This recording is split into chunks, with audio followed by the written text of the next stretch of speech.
Okay. So hi there, I'm Shannon. I am a senior cloud advocate at Microsoft. So I spend a lot of time working with folks in the broader community, and that's everybody from companies to students to anybody that's looking to skill up in the world of Azure. I often have people who decide later in life that they want to pick up technology, and they'll come to me and they'll ask me for ideas. So I always recommend to connect with me on Twitter or LinkedIn. I'm very active on both of those two platforms. If you've got any questions, if you want to get some ideas on where to study, how to get more, I guess, skills in the world of Azure, even technology, let's be honest, right? That tends to change very often. Feel free to connect. So I'm here today to talk about open source in Azure, which I think if you have followed history at all, it's an interesting topic just because of the fact that Microsoft wasn't always as open sourced as it has been in recent years. So let's start with the introduction. So technology is changing faster than ever, right? If you look at the far left, you're seeing that technology is moving ever so slowly. As you move from left to right and we're getting to modern times, technology is rapidly changing. Things like computers, radios, the internet, cell phones, social media, everything is starting to change. And we then had to think about that change, right? We couldn't just state Windows was the de facto platform or SQL Server was the only database platform, right? We had to think about the economic side of things as well. So if you're looking at the last 100-ish years, there's large scale events that sort of increased the needs for technology, right? Especially what we're going through right now, right? This global pandemic saw a lot of folks needing technology to scale. They needed the ability to have remote workers connect into environments.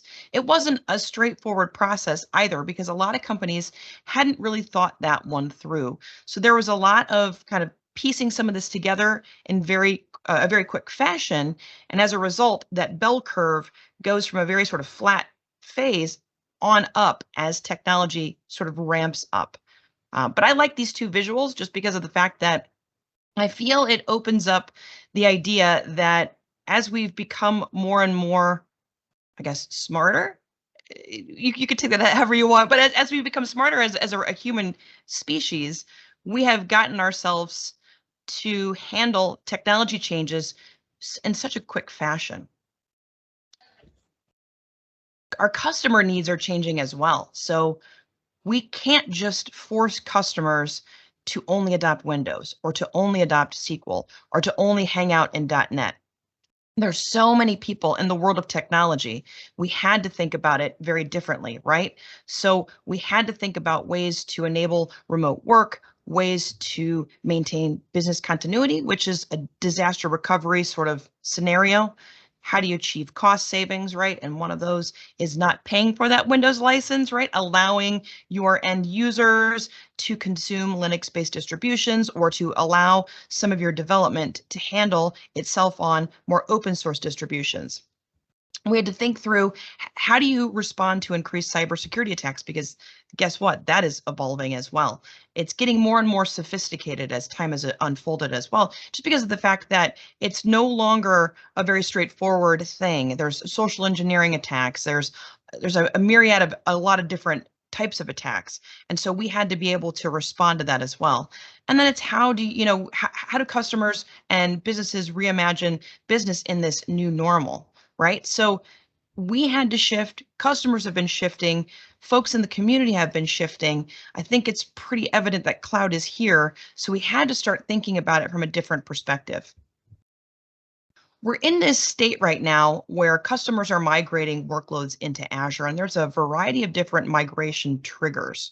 So we had to be very open and willing to work with a lot of different types of platforms, distributions, operating systems, database platforms, etc. So we have customers who are at the end of their data center contract expiration. Maybe it's a customer that is buying a lot of other smaller companies. So mergers and acquisitions are very big, especially in the world of the global pandemic, where everything is economically a lot different. Sometimes there's a need for urgent capacity. So it's been a little tricky to get physical infrastructure these days, given the fact there's been chip shortages and shortages just in general related to getting servers in time. When we think about the COVID-19 response, that's something that also sort of moved customers forward related to adopting Azure. When we think through the security threats, obviously, if you abstract certain layers of what customers are paying attention to and focusing on, if Microsoft is handling the infrastructure, that's one less layer that customers have to focus on. They can focus on security inside guest OSs, right, with the virtual machines, or security within certain configurations with identity. That gives you more flexibility, and we had to start thinking about that kind of in a holistic state. Then customers are in that weird software and hardware refresh where they're seeing software is going to cost money to refresh it. Hardware is going to cost money to refresh it. Does it make sense to refresh it? Does it make more sense to move it into Azure? And then you've got the application innovation and then software end of support, right? So application innovation is deciding to maybe containerize your application or move your application off of a web server into a web app. So we think that Azure offers all of this, right? And the unique opportunity that we have is we've been very focused on these open source partnerships with Red Hat, SUSE, Ubuntu, right? And as well as all of the database platforms as well. So the openness of the Azure platform becomes a critical factor here. We want to drive innovation by relying on shared IP and open source contribution. Sorry, it's a little early. When we think about the idea of sort of sharing our IP, that's an interesting reality. Microsoft never did this at the start of Microsoft's journey into the world of being a company. We kept a lot of this underneath kind of lock and key, so to speak. It was harder to understand what Microsoft was doing. Now we very openly talk about what we've done to hopefully help customers realize that we're not only trying to help customers, we're also doing the same thing these customers are doing. And we've also been able to quantify some of the weirdness that we've encountered, right? And we're very open about the things to pay attention to, the common pitfalls, etc. We want to have that collaboration factor be a big opportunity for us to work with different industries, right? Thinking about different community and governance sort of bodies. We want to work with different communities, different compliance bodies, different partnerships. And we want to make sure that the common ground is that we're all sort of coming together. We're breaking down these silos. We're no longer the Windows company, right? We just changed Windows Virtual Desktop to Azure Virtual Desktop, right? I think it's very interesting to see that it doesn't necessarily matter what platform you're on. You can do certain things like write a PowerShell script on a Linux server, or you can write a Bash script on a Windows server, right? It's a different world. That flexibility is what really helps our company out, because we'll be able to support the tools that you're already, using and loving. And I think a lot of times when folks are starting to figure out where they want to go with their career, they tend to lean on open source because they don't have to pay that license fee for a Windows server or a Windows OS, right? The open source world is typically free. When you get into more of the commercial-based software like Red Hat, you're paying a specific fee. But if you're running something like Ubuntu, you can run that for free. If you look at the history of Microsoft, it wasn't as stellar 20 years ago as it has been in the last 10 years. There's been a huge focus not only to support open source, but to be a leading player in that space. So we've got a lot of contribution on a lot of different fronts, from languages to operating systems. What's crazy for me is looking at the course of my tech career. At one point, Linux was considered cancer. It's no longer considered that. In fact, after Satya Nadella published Hit Refresh, which is a great book. If you haven't read it, I'd suggest getting that book and reading it. I think you'll like it. If anything, it'll give you an idea on the way in which Microsoft has changed this whole perception of being more open sourced. So, it's great to see the fact that we've got things like Visual Studio Code, that we're contributing to a lot of different open source platforms. The Microsoft documentation that you probably go to learn more. I don't know if you know this, there's a GitHub repo out there. We have open sourced our documentation. As you can imagine, the amount of people that are consuming and using Azure is much more vast than the amount of full-time employees at Microsoft who are in charge of writing documentation. There's going to be errors or misspellings, and it's so straightforward to contribute now to the Microsoft documentation. It's a great reality when you're thinking it through. So that's one thing I like to stress, the idea that we've even open sourced our own documentation in hopes of having the community sort of help us get this better and more true to form. So why Microsoft and why open source? Well, Microsoft is a company of developers building software platforms to make developers successful. So developers love open source, and that's including Microsoft developers. There's so many Microsoft developers who never touched .NET, right? They're big Java developers or Golang or Rust. Rust is getting a lot of popularity these days. So we're seeing a lot of different developers with a lot of different backgrounds, and it just made sense to start embracing this whole notion of open sourcing our contributions, open sourcing what we've learned, and to try and kind of play nice with everybody, so to speak.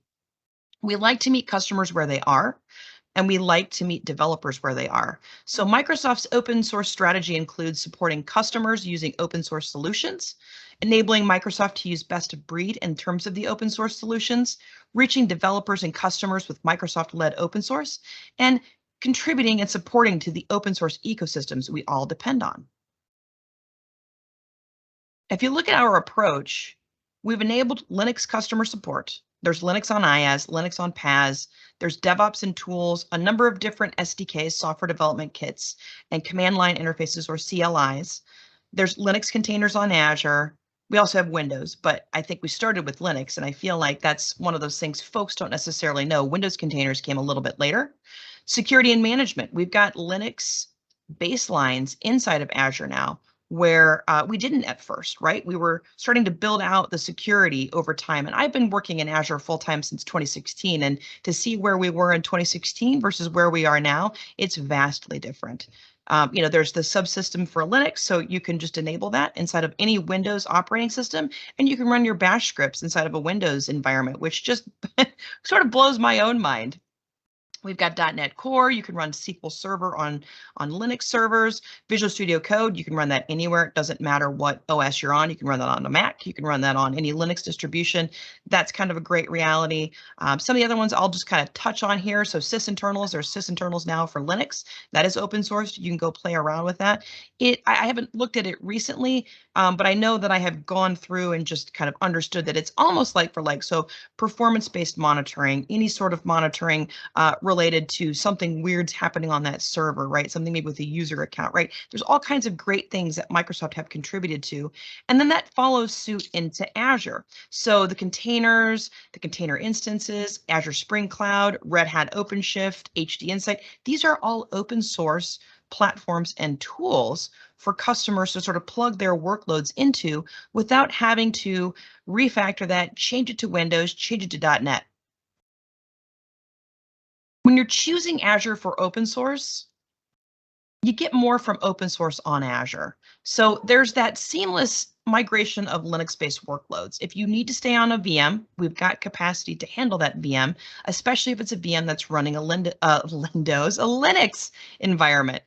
We've got support for modern development, including Azure Kubernetes Service. And like I'd mentioned, that started with Linux. It didn't start with Windows. You've got a choice of managed open source databases, including MySQL, PostgreSQL, and MariaDB. There's compatibility with the latest open source extensions and tools. And then you can enjoy community-driven quality with a large developer network. So, excuse me, in my org, there's a lot of developer-focused advocates, and they work with this broader community of folks. They operate in the realm of being able to grab feedback, provide feedback to engineering, and demystify harder concepts. So once you plug into this world, you gain this awesome network of folks that could help you out if you get stuck. I think the big interesting piece here is at the bottom. 90% of enterprises deploy open source in some form. So that's a pretty big shift, at least as far as I am concerned. Although I've been at Microsoft so long that that doesn't necessarily shock me, but I know when I first came over to Microsoft, when I read some of these statistics with open source, it sort of blew my mind, the idea that we're moving to this more open sourced world. If you're looking at this slide, I don't know if you're taking into consideration just the vastness of Linux, right? Over 50% of the VM cores in Azure are Linux, not Windows, Linux. Over 60% of the Azure Marketplace images are Linux-based, and that's everything from a network virtual appliance or an NVA to any sort of third-party marketplace offerings. There's a lot of interesting things that show up in the marketplace that are Linux-based. Over 47,000 customers are using Azure open source databases, so it's no longer just SQL. And over 100,000 users are using Azure Data Studio instances with Azure open source database extensions. So it's a very different world now, and we have really opened up ourselves to being a leader in that broader ecosystem. It's a wide open source ecosystem for every workload. So we've got the best in class Linux and container infrastructure. That's what we like to think, right? I'm sure if you talk to somebody who had spent a lot of time in AWS or GCP, they might have different opinions, but we like to talk about the fact that there's been a lot of great enhancements on both of those platforms. There's the seamless migration to Linux and container offerings. There's native Linux on Azure experience with Linux partner support, right? So we work very closely with Red Hat, SUSE, Ubuntu. It's a great reality to see Microsoft play with every single partner, play nice, right? Not that we never played nice, but it's just, it feels like we're becoming really good friends with all of these partners in this space. We've got a pretty hefty choice of open source databases. So MySQL, PostgreSQL, MariaDB. Linux infrastructure for SQL, that's the thing.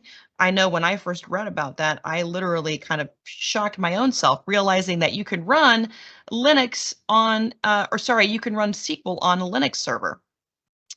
When it comes to hybrid anywhere, we are also uniquely positioned to allow customers that ability to stay hybrid.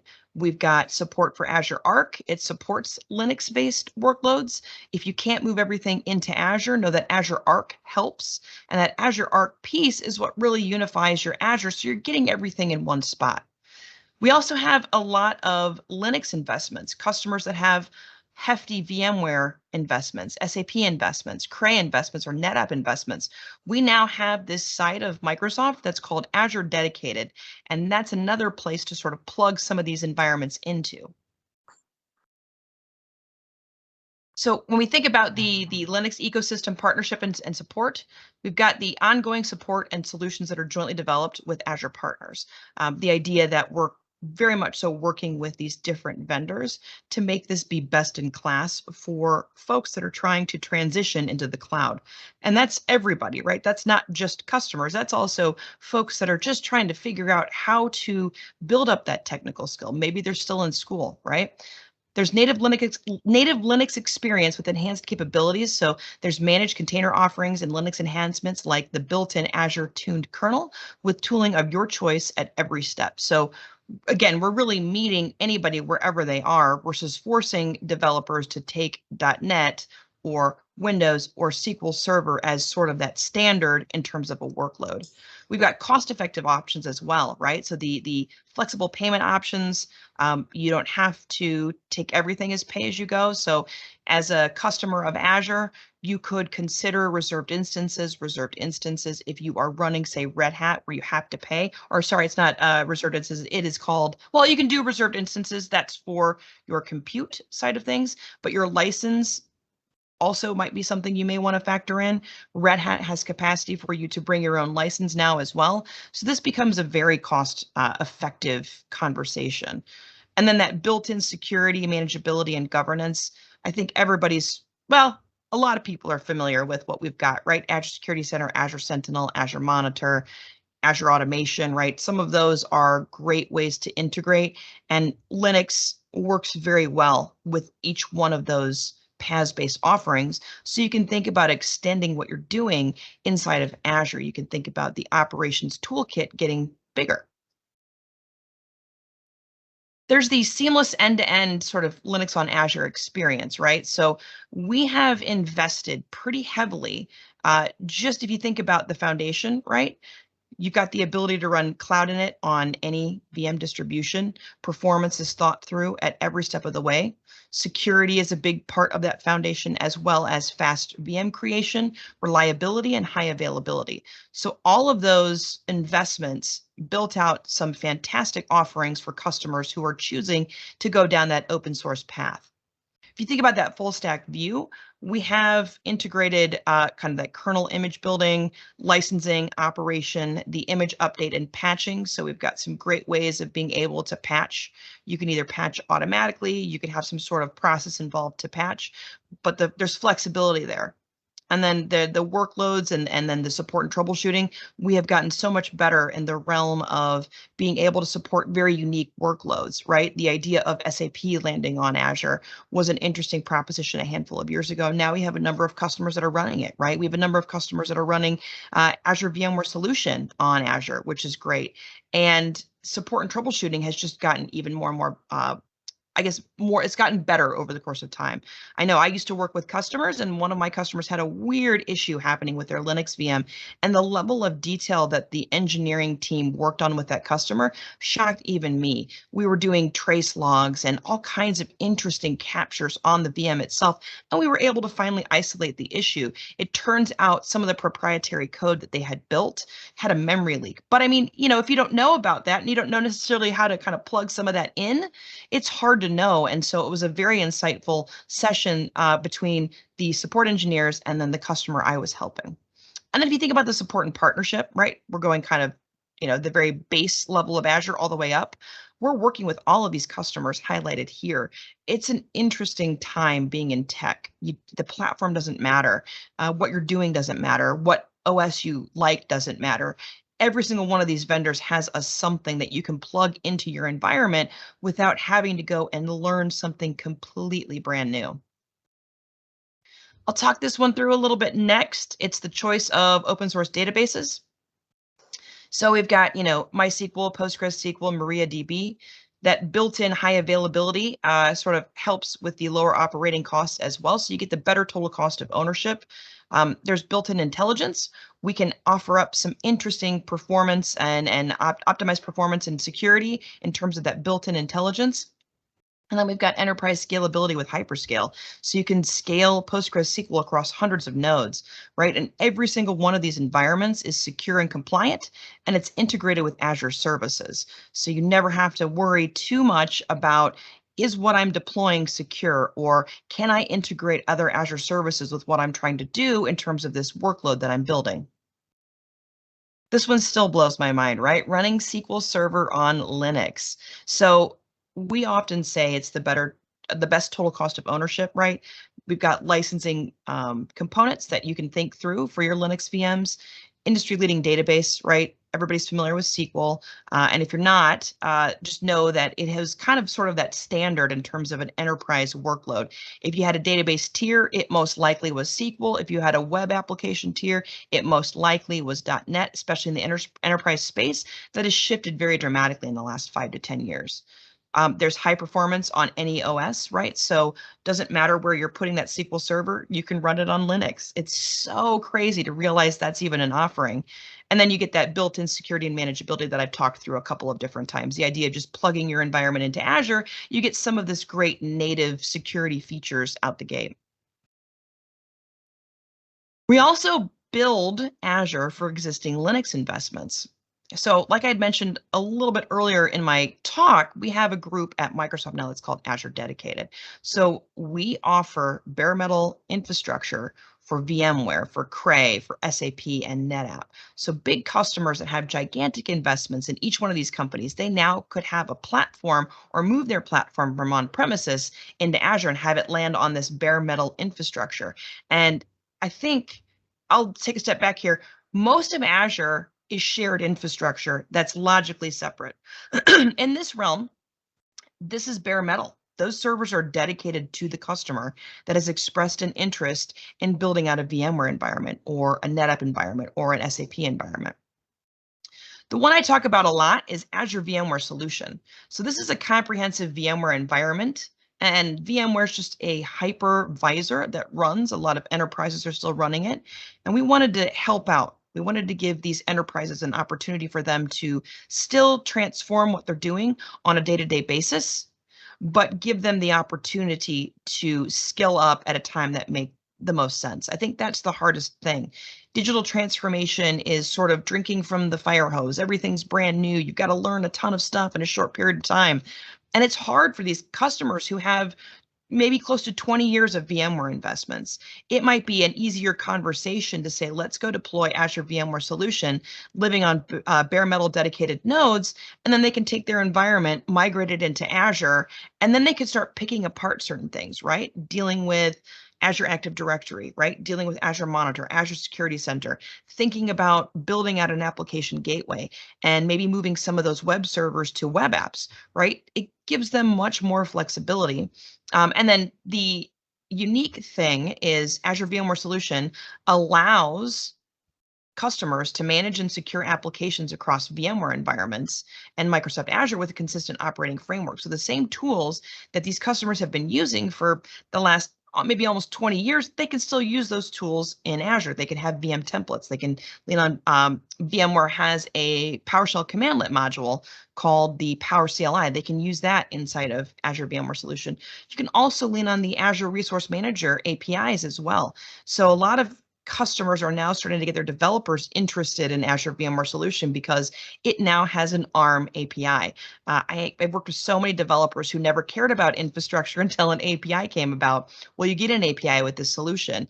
It's a unique opportunity to help speed up digital transformation for customers.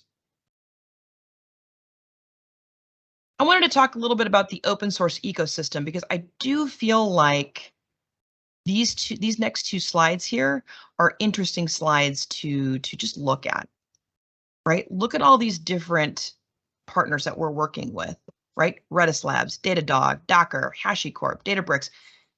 We are really positioned to work with every partner. It's one of those things where we have changed our whole dynamic as a company. We want to work with every customer out there, every company out there. We want to try and figure out a way to make this work the best for each one of our customers or each one of our users of Azure. So it's a very different world. And I mean, just looking at this, there's more than this slide shows, but even this slide is showing substantial partnership. We are also involved in each one of these foundations. So I think the one I am most familiar with is, well, I take that back. I'm familiar with two of them, right? The Linux Foundation and the Cloud Native Computing Foundation. So I think it's CNCF is how it's abbreviated. The Linux Foundation, that's where you'll see folks who might get a certification that's LFCS or CKA. So LFCS is the Linux Foundation Certified System Administrator, and then there's the Certified Kubernetes Administrator. These are two areas that a lot of folks at Microsoft have expanded into to try and help out customers transform what they're doing. But if you're looking at the other ones, like I'm sort of familiar with OpenAPI, I'm sort of familiar with OpenJS. Again, I never was a developer. I was always infrastructure who started to understand software-defined everything. So I'm hitting APIs just like my developer folks, but I never was a professional developer prior to kind of my time at Microsoft. So, but it's interesting to look at each one of these foundations and realize that Microsoft has an opportunity to work with every single one of them. I take that back. I also know the .NET Foundation as well. And what's interesting is the idea that we have now moved into this .NET Core where you can run and develop .NET Core on Linux distributions or Mac. I mean, I have developer friends of mine who were heavy .NET developers. They have since abandoned Windows and they found themselves on Macintosh machines, right? So MacBooks, and they're developing .NET Core applications, which just blows my mind because and what you'll find is you'll find folks who have done this for a number of years. The longer they've been in tech, the more they have seen this evolution just sort of blow their own mind, right? The idea that we're sort of coming together. We're no longer separate, right? There's not Windows over here and Linux over here. We're very much so hanging out in the same spot, and we're trying to work together and build unique solutions for customers. So that brings me to the end of what I was prepared to talk about today. I just want to hit on it one more time. Connect with me on Twitter, connect with me on LinkedIn. If you've got any questions, first off, there's never a dumb question. So reach out if you've got any questions. And if you need some additional help or ideas to go to, if I don't have the answer, I work at Microsoft and there's somebody at Microsoft that has the answer and I can probably get you an answer pretty quickly. So I am uniquely equipped to help you out in that scenario. So definitely don't be a stranger. And I want to say thanks for having me be a part of this today. It's been a fun opportunity to connect with everybody in a much different part of the world. It's morning my time. I'm in Chicago in the United States, so I'm kind of right in the middle of the United States. So it's early my time, it's afternoon your time. So hopefully the day has been a good day so far. Yes, thank you very much once again, Shannon, for joining us. So I'm very positive. So we're going to be having more of this with you in the future, Shannon. Sounds good. Sounds good. Just let me know and I'm happy to